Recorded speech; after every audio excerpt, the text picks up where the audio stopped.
trastorno bipolar, primeramente lo tienen que definir y tienen que saber el tiempo que se dedica para un episodio de manía e hipomanía. ¿Y cuál es la diferencia entre manía y hipomanía? ¿Se recuerdan cuál era el más grave? ¿Los episodios de manía o hipomanía? Manía, ¿verdad? ¿Y cuánto tiempo podía durar un episodio maníaco? Una semana. Por lo menos una semana de ese estado anormal del estado de ánimo, ¿verdad? Y la hipomanía, ¿cuánto tiempo podría durar? 4 días.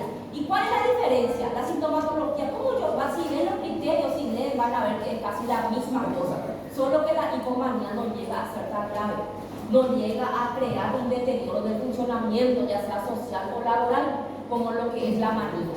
Entonces, ¿y cuál es el tipo de bipolaridad que tiene episodio maníaco? ¿El tipo 1 o el tipo 2? No puede ser, no sepan. ¿Cuál es? Tenemos 2 tipos de bipolar tipo 1 y tipo 2. ¿Cuál es el que presenta episodio maníaco? Tipo 1. El tipo 2 no tiene episodio maníaco. El tipo 2 solamente tiene hipomanía y depresión. Entonces, sexo, ¿qué es lo que? Ahora noten ya y sepan, de cada trastorno me van a saber la prevalencia de sexo, sepan bien. Si es un trastorno que es más frecuente en hombre o en mujer, número yo les dije ya de pasado, no les voy a preguntar. Porcentaje en sí no les voy a preguntar, pero tienen que saber en quién es más frecuente, si es en el hombre o si es en la mujer. Y si hay alguna particularidad, alguna diferencia en la presentación, tanto en hombre como en mujer, también tienen que saber en todo tipo de trastorno. Cuando hablamos de situación conyugal, ¿se recuerdan que era más frecuente en solteras divorciadas? ¿Y en quiénes dijimos que era más frecuente el trastorno de bipolaridad? ¿En gente pobre o en gente con un estatus superior? Bipolar, dijimos que rico, porque recuerden el episodio maníaco, cuando está maníaco, empieza la parte de su, ¿cómo se dice? Empieza a tener cambios, ¿verdad? En el comportamiento, compras compulsivas, ese periodo de irritabilidad, euforia. Entonces es siempre más común en personas con niveles socioeconómicos altos. Y esto es lo que tienen que saber bien para que no les pase lo que les pasó hoy a mis alumnitos. Les dije bien, diferencien lo que es factores genéticos de biológicos. Yo les saqué un ítem en donde les hablaba para que marque una opción correcta con respecto a los factores genéticos. Pero al mismo tiempo en la opción yo les saqué opciones de factores biológicos que estaban todo bien. Pero ¿qué decía el encabezado con respecto a factores genéticos? Genéticos, gente, es diferente que factores biológicos. ¿A qué yo hacía atribución cuando yo hablo de genética? Cuando yo hablo de genética me estoy refiriendo a eso, gente, a los genes, a los cromosomas. ¿Cuáles eran los cromosomas implicados principalmente? 18 y 22. Y cuando yo hablo de biología, ¿a qué yo me voy a referir? A lo que ya salió, siempre hablamos. ¿Cuáles son los encargados? Los neuros. Cuando yo hablo de factor biológico, entonces siempre tengan en cuenta los neuros. Genética es genética, gente, como su nombre lo dice. Gen, cromosoma, alteraciones, mutaciones, cambios de base. Biológico, estamos hablando de neurotransmisor. Entonces recuérdense cuál era el neurotransmisor encargado, por ejemplo, el que aparece en una fase depresiva. ¿Hay un aumento o una disminución de los metabolitos de noradrenalina, por ejemplo? En la fase depresiva sabemos que hay una disminución. Y en la fase maníaca yo tenía un aumento de un neurotransmisor muy importante del sistema nervioso central. ¿Cuál era ese neurotransmisor? Dopamina. Vean bien esta parte y diferencien el factor genético del factor biológico. ¿Y qué es lo que van a saber bien en el cuadro clínico? Sepan bien. Episodio depresivo, gente, es demasiado fácil. Yo ya digo depresión. ¿Saben cuáles son las manifestaciones clínicas de un paciente con cuadro depresivo? Ahora, el episodio maníaco, ¿cuánto tiempo dijimos que tendría que durar? Es un estado de euforia, irritabilidad, que dura al menos una semana, sepan bien. Y por favor, gente, si yo les pongo en falso y verdadero para que me justifiquen cualquier cosa que ponen los alumnos. Si yo les digo un ejemplo, ¿qué les puedo colocar? El trastorno bipolar tiene peor pronóstico que el trastorno depresivo mayor. ¿Falso o verdadero? Falso, ¿verdad? ¿Por qué es falso? Si dice que el trastorno bipolar tiene mejor pronóstico que el trastorno depresivo mayor, ¿es falso o verdadero? Falso, recuerden que tiene peor. Y eso nomás no es necesario que me agarre para uno y me compara con el tipo 1, con el tipo 2 y se van ya en la otra luna. Contesten, solamente justifiquen, a veces la respuesta ya está ahí en el encabezado. No es necesario darse la vuelta en la hora de... Y todas las opciones van a valer solamente un punto, gente. Les adelanto, ¿está bien? Esta vez no va a haber opción que van a valer 2 puntos, todos van a valer un puntito. Pero si no me justifican bien, en el caso, supongamos que les saque falso y verdadero, no van a tener un punto. Así es que no pongan cualquier cosa y atiendan lo que van a justificar. Entonces, esto es lo que quiero que tengan en cuenta en la exploración mental de un paciente bipolar. ¿Qué es lo que se va a ver alterado en un paciente bipolar? Primero, luego, la forma de hablar. ¿Cómo eran los pacientes bipolares? Son más habladores. Entonces, en el estado de ánimo, ¿cómo son? Eufóricos o irritables. Bueno, entonces, ¿cuál es la percepción? Recuérdense que el 75% de los pacientes maníacos, cuando está en fase maníaca, no estamos hablando de hipo, en la fase maníaca ellos pueden presentar delirios. Recuérdense eso, pueden presentar delirios y también alucinaciones, ¿verdad? Entonces, ¿qué es lo que yo no voy a tener alterado en un paciente bipolar? Hablando así en grandes rasgos, ¿el habla tengo alterado, sí o no el habla? Sí, el paciente bipolar es un hablador. ¿Tengo alterado el estado de ánimo? Sí. ¿Tengo alterado el pensamiento? Sí. ¿Qué es lo que prácticamente él no tiene alterado? La orientación y la memoria. La orientación y la memoria es donde yo tengo intactos. No hay muestra de que haya alteraciones en el paciente bipolar. El resto, pensamiento, afectividad, el habla. ¿Qué más dijimos? La descripción general del paciente, ¿verdad? Todos estos están afectados excepto la memoria, ¿verdad? Y la orientación. Tengan en cuenta eso, gente. ¿Y qué es lo que van a saber los criterios? Ustedes saben que yo no les voy a pedir cita ni completa. Nada más que tienen que saber qué es lo que tiene el paciente cuando está en su fase maníaca. ¿Duerme más o duerme menos? ¿Tiene una autoestima baja o una autoestima alta? ¿Qué es lo que pasa cuando está en esa fase maníaca? Por ejemplo, va a tener el paciente cuando está maníaco, ustedes recuerden que va a pasar por una hiperinsomnio, o sea que el paciente duerme poco, habla mucho. Recuerden que cuando está maníaco él está en un estado de excitabilidad, entonces no va a querer dormir. Si duerme, te duerme 2 o 3 horitas máximo. Se distrae con facilidad, tiene fuga de ideas también, se desconcentra fácilmente. Y todo lo que dijimos, ¿verdad? Son características, no es necesario que sepan de memoria, pero tampoco es primordial de que sean genios. Si es que razonan un chiquitito, ya van a relacionar, no es para que memoricen, ¿verdad? El tipo maníaco es parecido al maníaco, solamente ¿cuál era la diferencia? El tiempo y que no llega a presentar deterioro en lo laboral y social. Recuerden que la fase maníaca siempre va a ser más grave. ¿Por qué? ¿Qué es lo que tiene el maníaco que no tiene el hipomaníaco?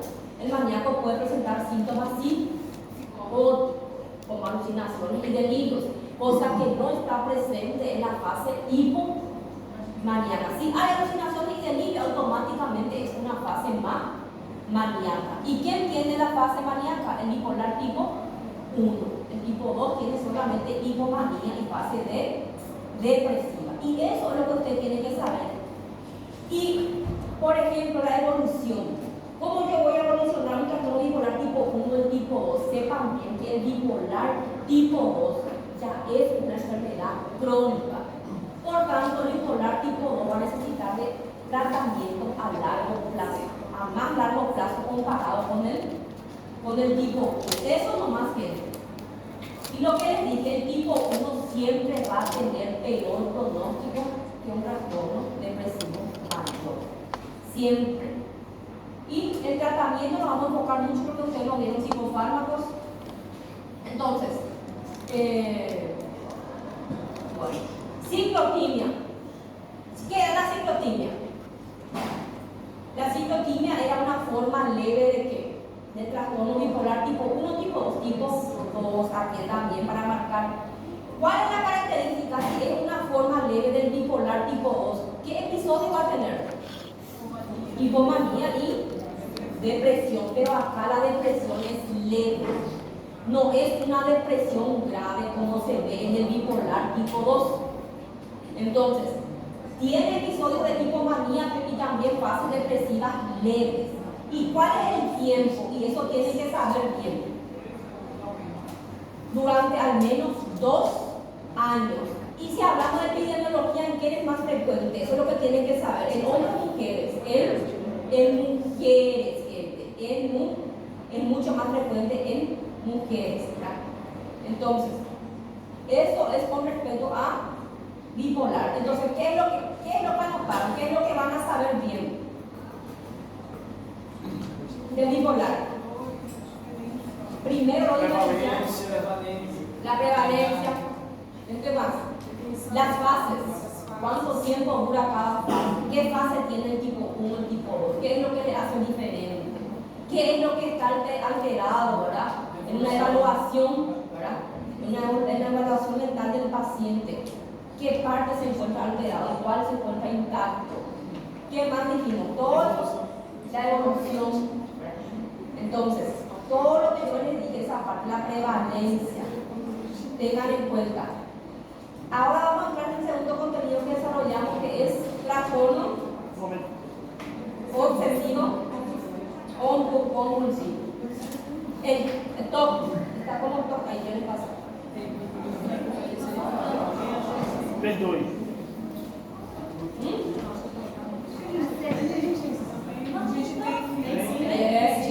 Solamente que yo no le pasé todo a una persona. Las veces que ella no estaba, yo le pasé a él, le pasé a ella, le pasé a diferentes compañeros. Pero tienen que visitar. Já tem autorizado? Más le vale gente que rinda bien. Más le vale, porque es un regalito. Así es que aprovechen ahora porque en la final es otra historia. No, les digo, no es porque yo sea mala, sino porque es largo nomás. Difícil no va a estar, pero largo sí. Mas a gente pode escolher os temas, né? Pode escolher. ¿Cuántas clases más tenemos nosotros después? Uma prova e uma aula. No, dos clases más. Uma prova e 2 aulas. Coisa assim, você não Después ya. Mas ela não coloca.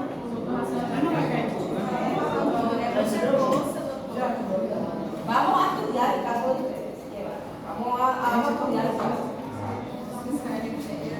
Vamos a terminar nuestra segunda parcial y vamos a respirar profundo y voy a reflexionar. Trazer os cardenais. ¿Y eso es hacer lo que Trazer um cardenal.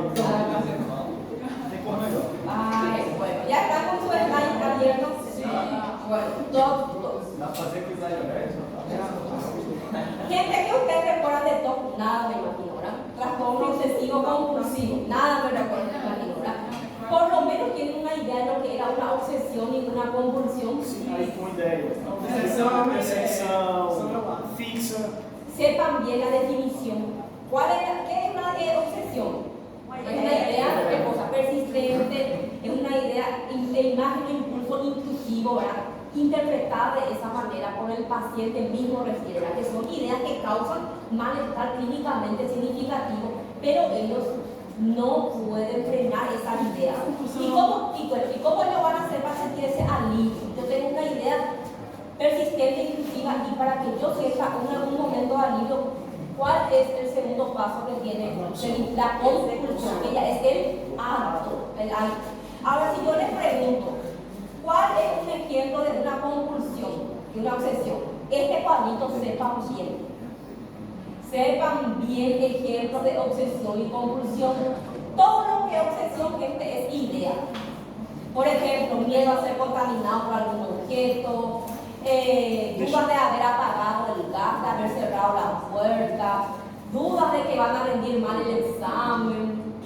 Todo eso son ideas, todo eso son obsesiones. Pensando que enquanto a batalha está cheia. Eu tinha um rapaz que tinha um rapaz que estudava com a gente, que ele tinha compulsão, assim, ele tinha um monte dessas obsessões, assim. Aí a gente teve uma aula de paraplexióide e micose. Falaram com ele, o doutor falou que aqui no quilômetro 8 tinha muito caso de paraplexióide e micose. Aí ele sabia que eu morava no quilômetro 8, onde ele chegava, ele sentava do meu lado, mas ele arredava a cadeira todo dia. Isso é uma obsessão, uma pessoa da vida. Ele pensava naquilo tempo todo, ele arredava de mim, assim, porque eu Para podia ter una micositis es muy complejo porque es una forma de infección profunda. Aí eu falei, nossa, No, eso es una obsesión, ¿verdad? Pero en realidad eso ya es algo medio psicótico ya. Es una psicosis post, él quedó traumado. Lo que él tuvo es un trauma, quedó más como psicótica. Vale, nosotros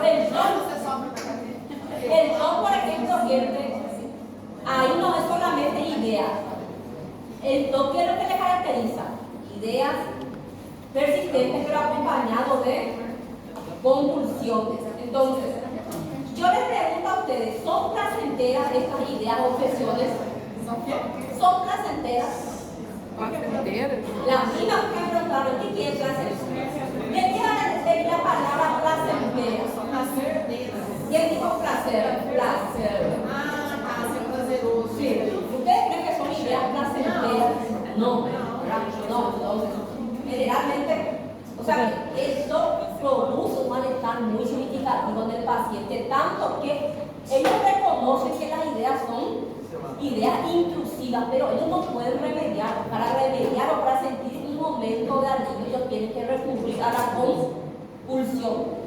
Eso es lo que le hace diferente de trastorno de personalidad obsesiva compulsiva. Puede que yo les saque un caso clínico y les coloquen la opción de trastorno obsesivo compulsivo. Porque essa daí é uma linha quase imaginária disso daí para o outro, né? No, y justamente esta es la diferencia, que en el TOC el paciente es consciente y causa un malestar en el significativo. En el trastorno de personalidad obsesivo compulsivo para el paciente está bien esas ideas que él tiene, por ejemplo, de limpieza, de orden. Recuérdense que el obsesivo compulsivo, el que es trastorno de personalidad, siempre busca el perfeccionalismo. Entonces, para él está bien, no causa un malestar significativo. Es el TOC. Sí, yo tengo un malestar. ¿Y en quién es más frecuente el TOC? Varones. O sea que en la edad no dice en quién es más frecuente, sí lo que dice es que puede empezar en una etapa temprana, ¿verdad? La incidencia es igual, pero recuérdense que en los varones puede iniciar ya a partir de los 10 años. En la infancia, ¿y cómo se presentan los varones? En forma de tics. Recuérdense la forma de presentación. Y sepan bien este cuadrito. Sepan bien el cuadro, gente. Este cuadro. El dismórfico corporal que era, gente, ¿en quién era más frecuente? Mujeres. ¿A qué etapa? 15 a 30 años de edad, que se caracterizaba por qué? Por la exagerada preocupación, porque la parte corporal es imaginaria o a veces no es tan imaginaria, pero es exagerado, ¿verdad? Ahí no hay mucho que decir. Acumulativo, gente. No se estresen en leer, porque es demasiado fácil y lo que es fácil para mí. Tricotilomanía. ¿Qué era tricotilomanía? Ahora yo le pregunto, el paciente puede llegar, bueno, ¿cómo es ese tema de retirar el cabello? ¿Es a veces nomás, todos los días o es de forma persistente? De forma persistente. Y otra pregunta, ¿el paciente puede llegar a perder todo el cabello, sí o no? Sí, puede llegar a perder todo el cabello. Y otra pregunta, ¿cuáles son las zonas del cuerpo que ellos van a arrancar? Es mayor frecuente que el cuero cabelludo y las cejas. Tratamiento es muy fácil, entonces. En exfoliación, gente, ¿qué da el trastorno de exfoliación? El efecto de pellizcar la propia piel, ¿verdad? ¿Cómo era el paciente podía pellizcarse la piel sana como también la piel enferma? Igual si tiene una herida, él puede empezar a pellizcar. Y yo le pregunto, ¿llega a causar alguna lesión profunda en la piel o solamente es algo superficial? Llega. ¿Por qué? Porque ese pellizcado, igual que la tricotilomanía, es recurrente, es frecuente, es casi todos los días.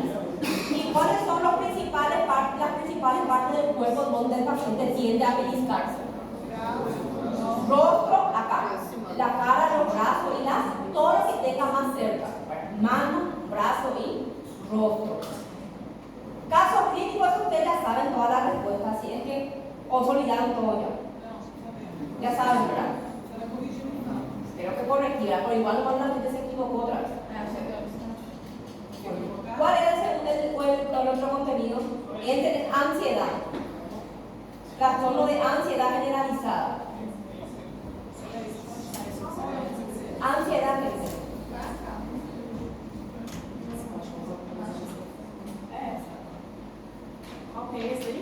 Trastorno de ansiedad.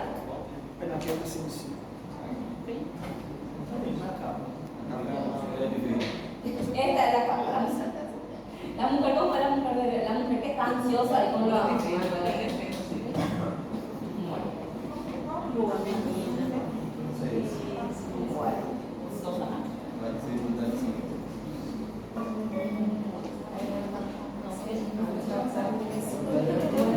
¿Cuál era la característica de una persona que tiene un trastorno de ansiedad generalizada? ¿Cuál era el tiempo que yo te pongo? O sea, que para empezar, ¿qué era una ansiedad generalizada? 6 meses, más o menos. Más o menos 6 meses de qué? De una preocupación excesiva sobre diferentes acontecimientos. Recuérdense siempre diferenciar este con la agorafobia, que tanto, ¿se recuerdan que tanto le costaba? Gracias. Soborno. Ahí está. Ese es el paciente histriónico. Entonces, trastorno de que le dan pobrecito, no se han así llevado con. Lo importante es que llegó. ¿Qué entonces trastorno de ansiedad generalizada? Entonces sepan diferenciar eso de una agorafobia. Recuerden que le costó mucho diferenciar cuando yo les mostré ese caso clínico. El paciente que tiene una ansiedad generalizada está preocupado por todo. Todo el tiempo tiene una preocupación excesiva, ¿verdad? Inminente. Se preocupa porque está en casa, porque está fuera de casa, por su hijo, por su perro. O sea, es una preocupación persistente que pone en alerta ¿cuál es el sistema que se activa cuando yo tengo un trastorno de ansiedad generalizada?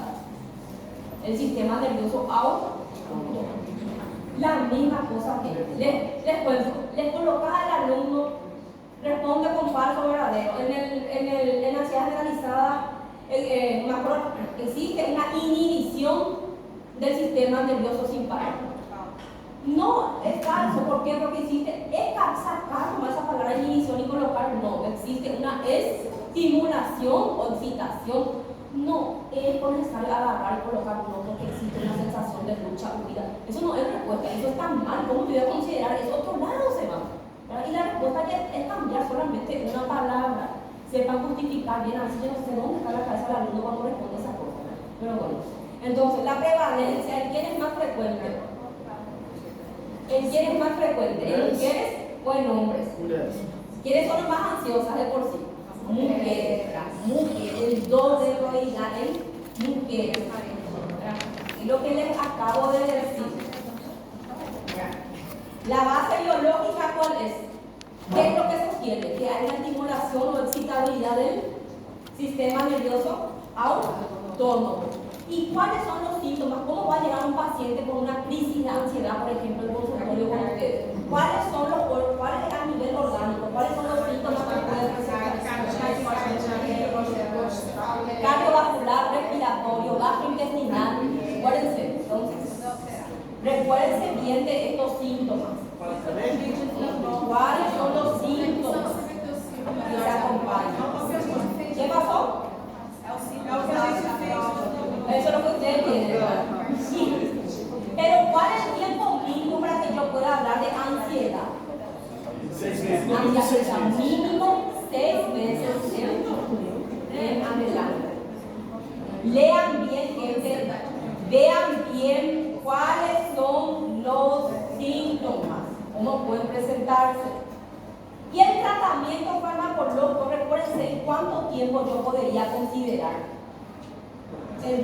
la duración del tratamiento. ¿Cuál es el tiempo mínimo para yo evaluar un posible desmame? 6 meses, de 6 a 12 meses, es el tiempo mínimo, ¿verdad? Pero eso va a depender otra vez de cada paciente. Y lo que yo quiero que diferencien bien el trastorno de pánico. ¿Cuál es la diferencia? Una diferencia grande. Si yo les pongo entre el trastorno de ansiedad generalizada y un trastorno de pánico. El pánico es un ataque, es algo súbito, intenso y es algo inesperado. Uno puede tener ataque de pánico en cualquier parte. Y la otra característica del pánico es que solamente dura minutos, 15 minutos máximo. Y es de forma, pero es de forma recurrente. O sea, ¿qué quiere decir eso? Dura pocos minutos, pero puede aparecer en cualquier momento. ¿Y la ansiedad cómo es? La ansiedad está prácticamente el tiempo todo. Y si hablamos de epidemiología, ¿quién es más frecuente de nuevo? En mujeres. Y los criterios diagnósticos quiero que sepan bien. Recuerden que si yo tengo un ataque de pánico, ¿cuál va a ser el sistema que también se va a poner en alerta? El mismo. Pero ¿cuál era una diferencia con la ansiedad? Que acá los síntomas son más. ¿Cómo son los síntomas? ¿Son más graves o menos graves? O sea, que son más intensos o menos intensos. Más intensos. Cuando está con pánico, el paciente va a llegar prácticamente luego, no puede ni caminar. Él llega con diaforesis, sin dolor en el pecho, cerrando los puños, cerrando los ojos, llorando, simulando un llanto. O sea, que los síntomas son mucho más intensos, ¿verdad? Miedo a morir, náuseas, sensación de ahogo, sienten como si fuera que no pueden respirar. Todos esos son síntomas de ataque de pánico. Y esto, por ejemplo, este cuadrito les va a ayudar bastante a ustedes para poder diferenciar. Miren bien este cuadrito. ¿Es parear? No, parear. Vale, dos puntos cada uno.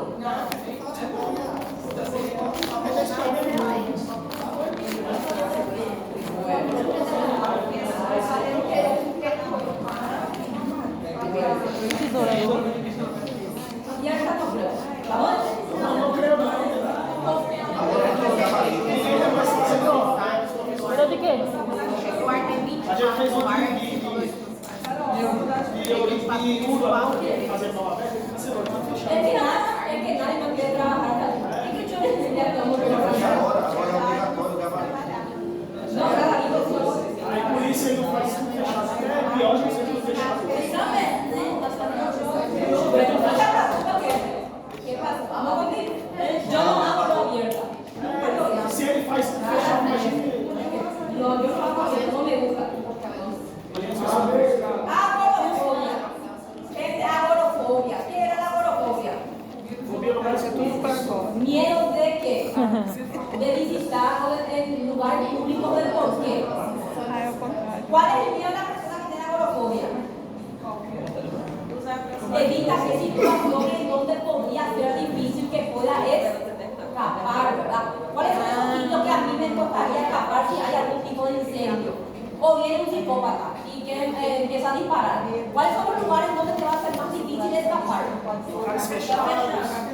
Cine, ¿qué más? Cine, teatro. Igual, gente, igual lugares abiertos en donde haya mucha gente.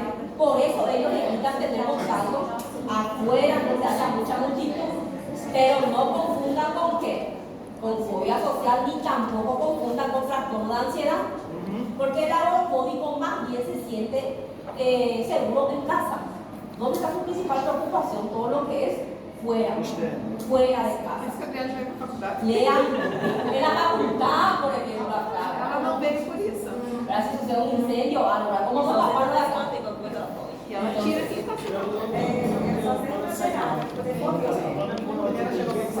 Y la fobia social, ¿cuál era la característica del paciente que tiene miedo o fobia social? Su principal miedo es de estar expuesto ante un posible examinador, o sea que en todas partes donde una persona puede ser evaluado. Entonces él él no acude en sitios en donde él sabe que puede ser expuesto, ¿verdad? Por eso es fobia. No le gusta, por ejemplo, bailar, exponer, o hacer cualquier tipo de actividad en donde quiera, donde pueda ser evaluado, ¿verdad? Entonces, todo esto es a grandes rasgos, gente. Pero recuérdense que tienen que leer bien los criterios, ¿verdad? ¿Cómo es para que yo pueda hablar de una fobia social? Porque no porque él no quiera pasar, como el señor Mateo, ¿verdad? Mateo? Francisco. Francisco. No, perdón. No, Ramón. Ah, le ya te un punto entonces. Va a sacar un ponto. Es Ramón, ¿verdad? Es muy bien. Francesco. No le voy a sacar un punto solo porque tiene el nombre de mi papá. Então ganha um ponto. Então, Puede ser. não Ramon. Pero Ramón es terrible, sí, igual. Entonces Ramón, si Ramón tiene miedo de pasar enfrente a exponer ante los compañeros, pero no tiene miedo de ir a bailar y danzar, yo voy a hablar de una... Ramón tiene fobia social o no. Ramón es un vergüenza, no quiere pasar a exponer, ¿verdad? Entonces, para que yo hable de fobia social, gente tiene que cumplir por lo menos 4 de estos criterios. El rechazo total de cualquier sitio donde pueda ser, ¿verdad?, expuesto. Entonces, fobia específica, gente, es demasiado simple. Olvídense. ¿Se recuerdan de estos casos clínicos que tanto les dio dolor de cabeza? No, ¿se recuerdan más?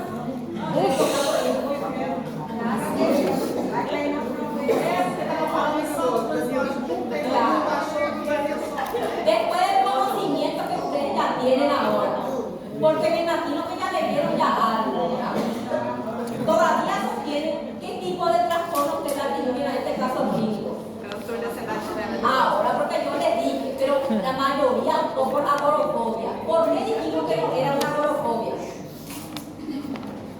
¿Cuáles son? Si yo les pongo un caso clínico y me tienen que marcar, fácil de responder, pero ¿por qué? En la hora de justificar donde ustedes se casan, no saben justificar. ¿Por qué no? Y la respuesta está ahí a la vista. ¿Por qué no es un caso de agorafobia? Si es que razonan un poquitito. Dejó de usar el transporte público, sí, por miedo, la exposición. Ella tiene ansiedad. E agora a focação por volta de 15 minutos aqui tem muito mais. Sai cada vez menos da sua casa. E ela, mesmo em casa, ela ficava pensando que algo de mal podia acontecer. Ella está preocupada con sus hijos dentro de la casa, fuera de la casa, o sea que una preocupación persistente. Entonces, yo no puedo hablar de una agorafobia nada más. ¿Se recuerdan de esto que era el mismo caso? Y la fobia social, ¿cuál era el mayor miedo? De evaluação. Todo lo que sea exponer, todo lo que sea que la misma persona se exponga ante algún examinador. Exponer, comer, bailar. Ni si esa parte que después le cuesta hasta comer en público. El agua va a chantar, no le invitas a una cena, ya va a quedar con el estómago vacío para no comer. O sea, le cuesta comer, le cuesta hablar, le cuesta bailar, todo lo que sea, ¿verdad? Represente de Doutora, qual era o caso clínico anterior a esse? Caso clínico. Jesús. Socorro. ¿Cuál era el caso clínico de Socorro? Mujer de 54 años, ella dejó de ir al trabajo porque tiene miedo que le asalten o que sufra un accidente de tránsito. Cada vez ella está casi todo el tiempo en casa y se llavea todo con llave porque teme que pueden entrar a robarle. Entonces, eso ha producido menor interacción con familiares y amigos porque ella está metido casi todo el tiempo en casa llaveada. ¿Cuál es el diagnóstico más probable de Socorro, Jesús? ¿Pánico o...? ¿Y por qué no es pánico? Porque não é de maneira No habla de miedo. Anfetamina geralmente é, viu? Y recuérdense que los síntomas no hablan mucho acá de palpitaciones, no dice que es taquicardia, no dice el tiempo, tampoco que dura, ¿verdad? Entonces, el caso clínico nos va a entender que el comportamiento o la preocupación de esta paciente es casi todo el tiempo. Mas eu disse, Más de meses. ¿Sí? Acá la respuesta correcta es D de dedo. La tono de ansiedad también, ¿qué? quanto tempo fala aí, doutora? Acá no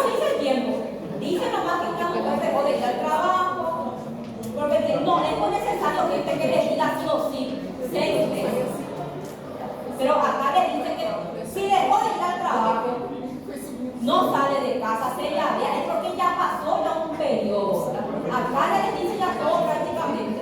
Si les dice otra vez 6 meses ya es demasiado pintoresco, ya como si fuera a marcar y no van a dar respuesta. O ustedes esperan que el paciente va a llegar al consultorio y le va a decir, doctor, yo tengo hace 5 días y ahora exactamente hace tantas horas. Olvídense de eso, ustedes tienen toda esa de casualidad, la realidad no es así, gente. Así es que razonen un poquitito. Por eso no cualquiera es médico. No esperen que el tiempo le va a estar así, así. Otra cosa, si yo le pongo en parto verdadero, ¿verdad? En parto verdadero les digo, el trastorno de ansiedad generalizada tiene un tiempo mínimo de duración de 2 meses. Falso, ¿verdad? Entonces el tiempo mínimo es 6 meses. Pero en los casos clínicos no es necesario que se le coloque, ¿verdad? El tiempo exacto. Ahora, si es un ataque de pánico es diferente, ¿verdad?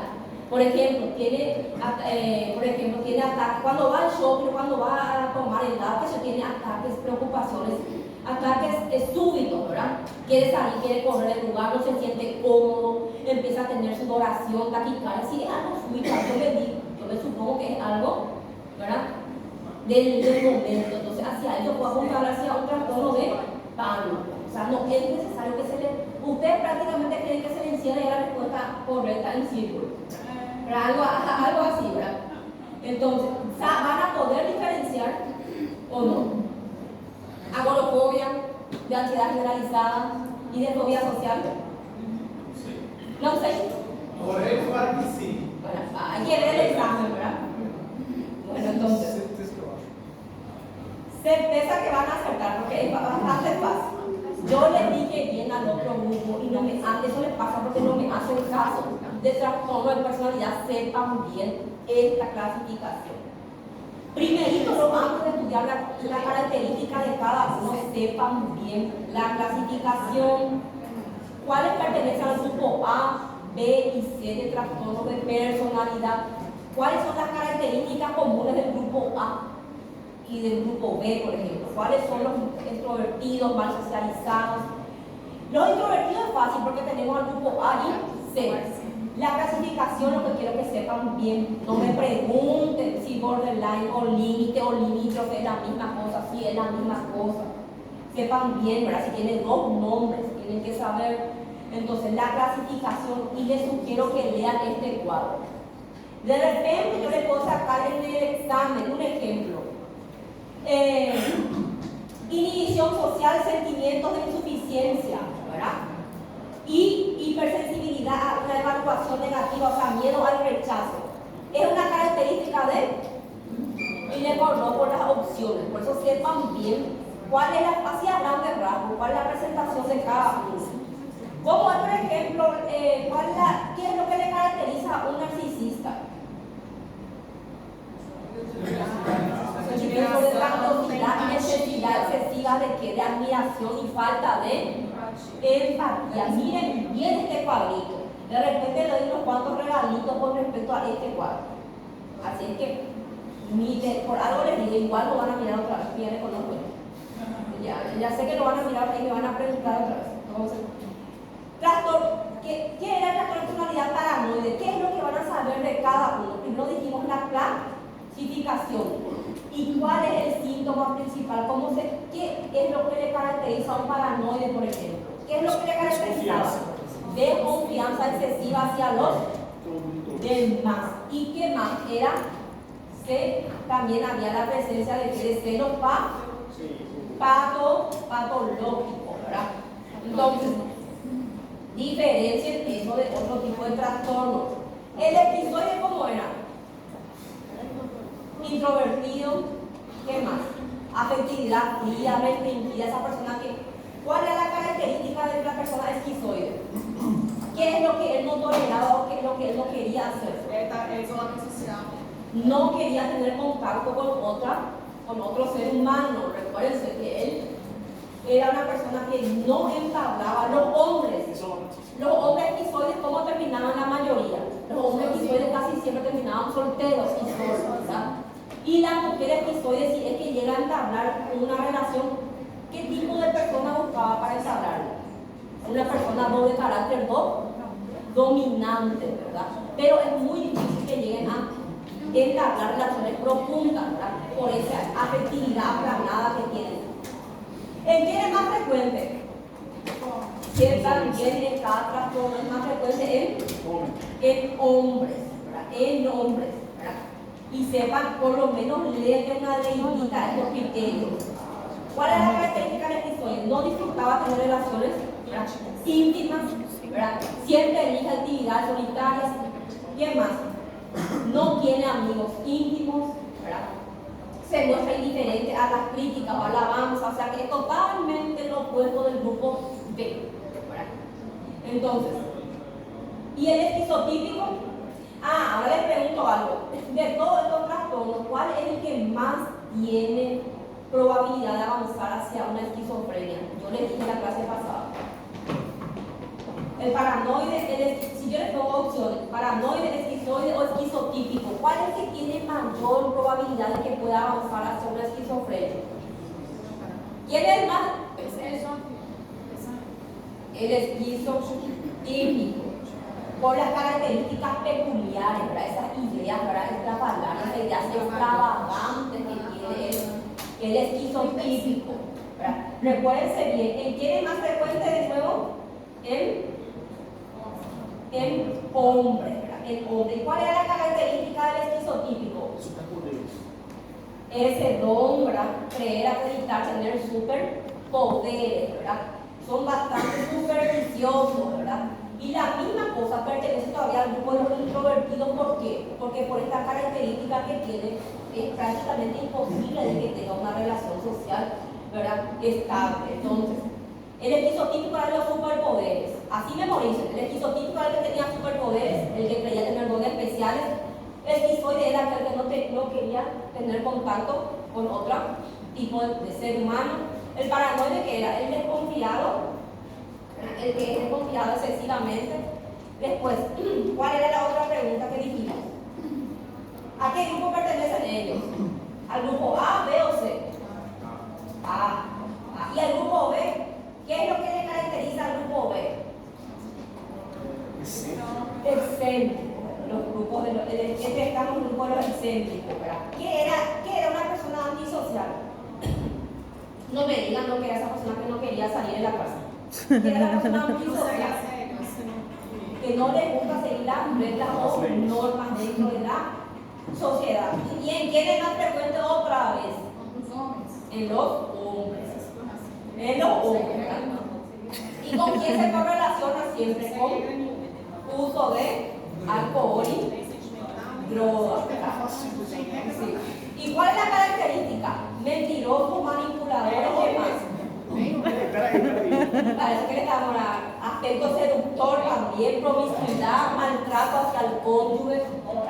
Todos estos son características de hombre. Yo no puedo decir nada porque hay muchos hombres aquí. Pero no, bueno, entonces, ¿y cuál es la evolución del paciente antisocial? ¿A qué edad empezaba a descender los síntomas? No, hasta el pico máximo era al final de la adolescencia y el descenso era ya en la etapa más vieja, ¿verdad? Cuando uno se vuelve más idoso, obviamente que también los síntomas van declinando.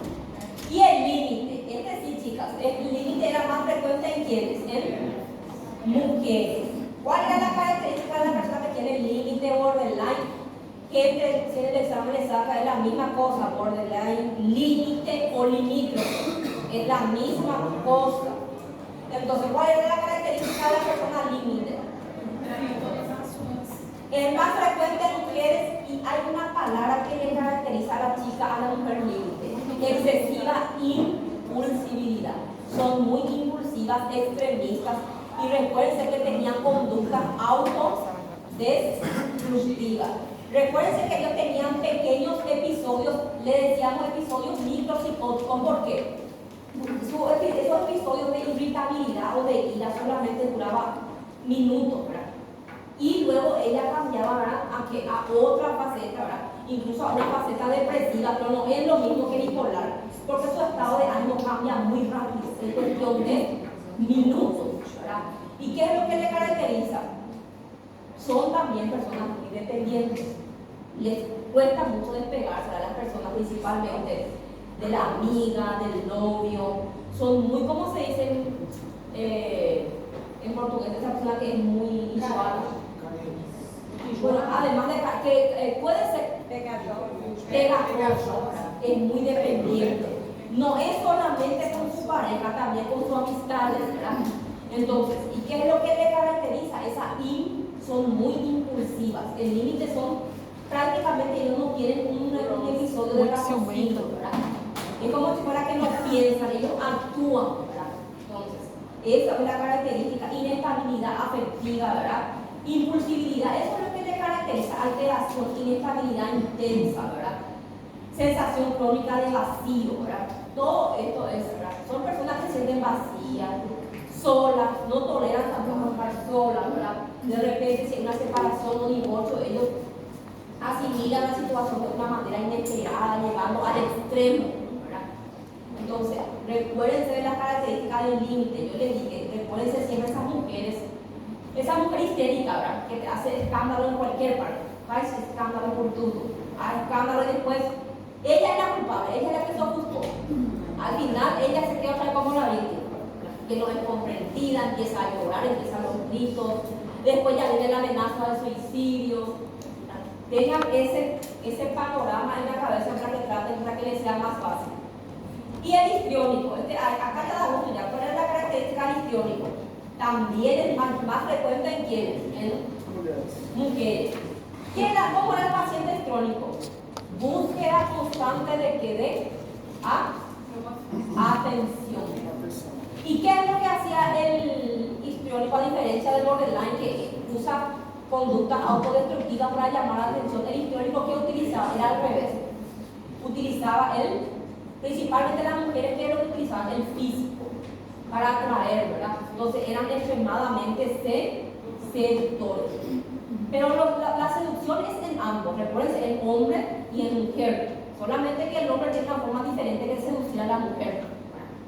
La mujer no se puede insinuar, mostrar el cuerpo, lo que sea. El hombre tiene otra forma peculiar de seducir, pero ambos, ¿verdad? Tienen conductas muy, ¿verdad?, seductoras. ¿Cómo los hombres? Dinero. ¿Qué es eso? Parece que hoy ya se tomó por el sexo masculino. Hoy estamos siempre, ¿no? ¿Verdad? Entonces, vean bien los criterios, gente. Los criterios, 5 o más de estos criterios se cumplen. Yo ya puedo hablar de una personalidad histriónica. Pero yo les voy a decir algo, gente. Acá, seamos sinceros, toditos y cada uno de nosotros tenemos, no les digo un trastorno, tenemos un rasgo, ¿verdad?, de un rasgo al menos lo que es una alteración dentro de la personalidad. Toditos. Si analizamos la conducta de cada uno, nadie está suelto. Ahora, que llegue a ser trastorno, propiamente dicho, es otra cosa. Pero todos tenemos un rasgo. Cuando hablamos de personalidad, toditos. Toditos. Entonces, el tratamiento en sí, ¿verdad?, la psicoterapia, el tratamiento farmacológico, yo no les voy a profundizar mucho, eso ustedes ya saben. El diagnóstico, lo que quiero que sepan bien. Y el narcisista. ¿Qué es lo que le caracteriza al narcisista? Se dan cuenta de que lo que a mí me interesa de cada uno es solamente su característica principal. Cómo yo le voy a identificar a un narcisista, cómo yo le voy a identificar a un histriónico, a un esquizoide y a qué grupo pertenece cada uno. El narcisista, hasta ahora seguimos en el grupo B. ¿Cuál es la característica del narcisista? ¿Qué es lo que el narcisista se da a sí mismo? Exagerada importancia, ¿verdad? Exagerada sentido de importancia de sí mismo, ¿verdad? Entonces, ¿qué dijimos del narcisista? En el fondo es una persona con una autoestima bastante baja, ¿verdad?, y con una afectividad muy lábil, ¿verdad?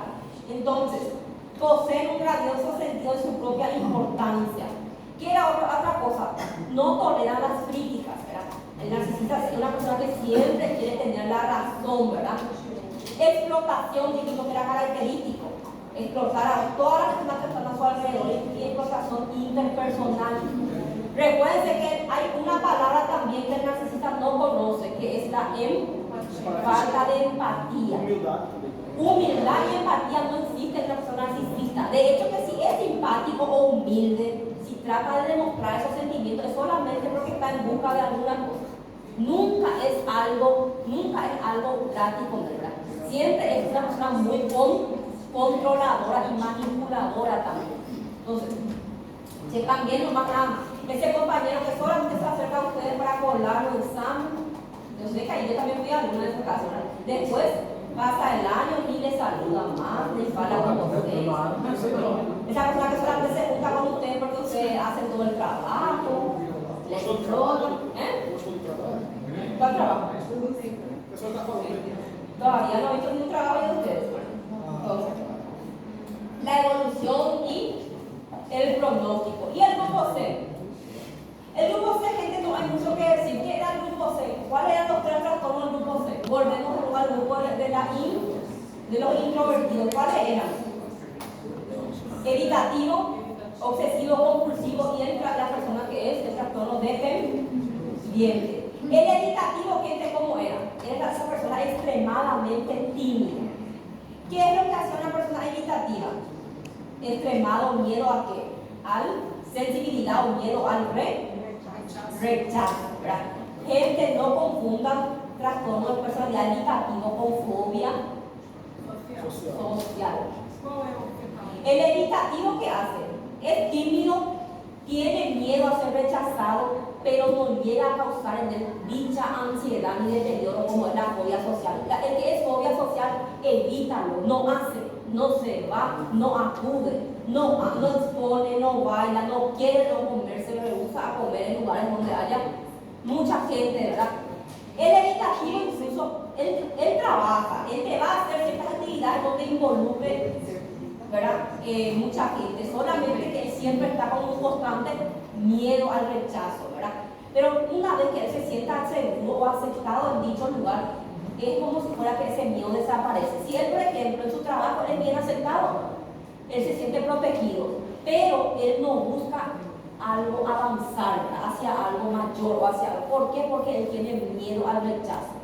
Esa es la sumisa, que nosotros le decimos, sumisa, perfil bajo, pero no llega a presentar esas características propias de un paciente con fobia social.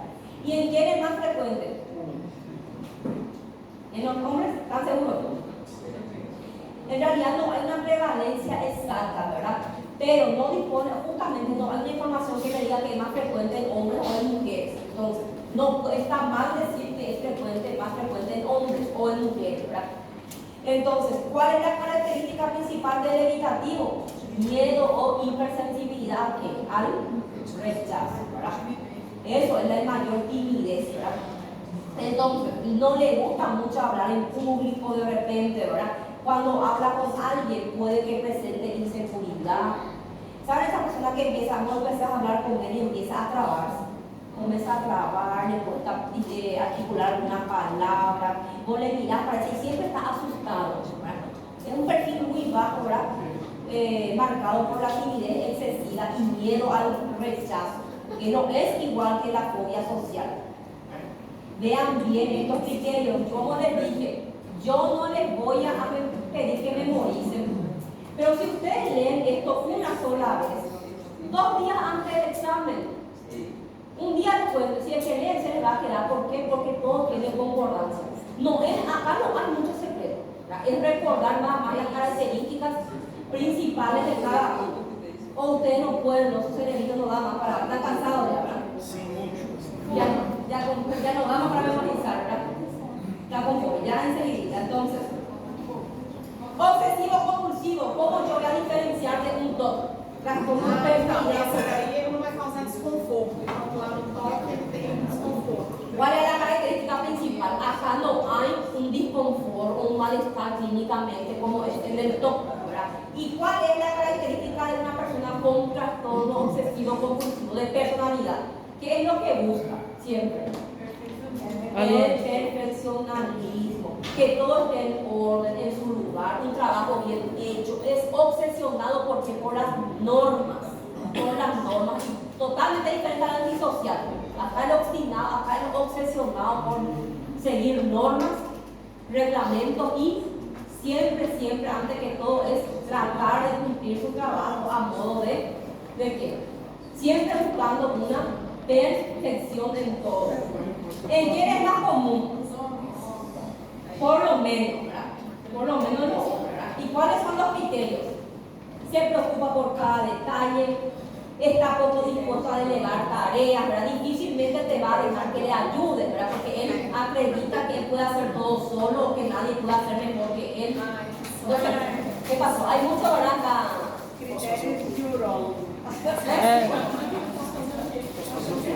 Qué bárbaro, ya le están diagnosticando. Ya le están diagnosticando ya parece profesor ustedes, ¿verdad? Entonces, es incapaz de saberse de objetos, ¿verdad? Deteriorados o inútiles, ¿verdad? Entonces, es una persona que siempre está, que tiene una dedicación excesiva al trabajo. Llega a ser una persona también con un carácter medio. Nosotros le decimos, creo que usted en portugués le dicen enxuado. É chato, mas. Fue chato. Abusado. Chato es la palabra, ¿verdad? Es demasiado, ¿verdad? Esa persona que busca mucho perfeccionalismo, es que quiere hacer siempre las cosas bien. Mira você, Llega a estar bonito de ser una persona con inteligencia. Chato, ¿verdad? como todo. Como todo, como não, pode ser todo. Y el dependiente, gente, este ya es el último ya. El dependiente, ¿en quién era más frecuente? ¿Quién es más dependiente, hombre o mujer? Hablo de la Mulher. Estamos todos de acuerdo, porque la mujer es más dependiente. Eu acho que sim. Mulher. Depende de quê? Depende de quê? El trastorno en sí es más frecuente en mujeres, ¿verdad? Pero de qué va a depender también mucho eso, de la forma en que esa mujer, ¿verdad? El entorno familiar y el ambiente no le presiona. Yo hoy, hasta incluso me atrevería a decir que ya es casi igual. La misma cosa, antes se decía, si ustedes investigan todo lo que es la parte de protocolo, la parte de cardio, van a ver que fumadores siempre era más frecuente en hombres. Ahora ya es parejo, tanto hombre como mujer. Es lo mismo que en esto. Se consideraba antes a la mujer más débil, más dependiente, porque la mujer no trabajaba, porque la mujer no hacía esto, porque la mujer tenía que ser una princesa. Hoy en día, con esta nueva generación, yo veo muchos hombres mucho más dependientes. Claro, pues lo que digo que esta generación no está preparada para afrontar una situación complicada. Vos le pones un problema acá radical a una persona, a esta nueva generación que va creciendo y no te vas a saber resolver. Todos van a crecer con este tipo de trastorno, dependencia, ¿verdad? Entonces, ¿cuál era el criterio? ¿Cuál era el criterio objetivo para la persona que es dependiente? En el caso de las mujeres, porque hasta ahora supuestamente es más frecuente. No tolera qué cosa, estar sola, ¿verdad? No le gusta estar sola. Son incapaces de tomar cualquier tipo de decisión por sí solos, de solucionar cualquier problema. ¿Qué más? Pesimismo, es una persona pesimista, desconfiada, no tiene confianza en sí mismo. Generalmente puede tolerar un cónyuge maltratador. Recuerden que ya hablamos de ese tema. Son esas personas con un carácter sumisa, ¿verdad? Que pueden llegar a tolerar hasta maltrato, ya sea físico o verbal, para no quedarse solas. Entonces ellos no toleran la soledad. ¿Por qué? Porque ellos se consideran que no son suficientes para poder tomar cualquier tipo de decisión. O sea, yo no sirvo para nada, ¿verdad? Se consideran como si fueran ineptos, ¿verdad? Para la sociedad. Entonces, todos estos criterios ustedes ya saben. Y como les dije, el tratamiento acá es muy fácil, porque ¿cuál dijimos que era el pilar para cualquier tipo de trastorno de personalidad? Psicoterapia. Entonces, espero que así como están ahora me respondan en el examen. Entonces, ¿hay alguna duda hasta acá? Não. ¿Qué pasó? Só certeza. Con certeza. ¿Van a poder responder? ¿Eh? Não deixar as dúvidas continuar da prova. Recuerden que en la prueba es solamente aclaración de dudas con respecto al idioma.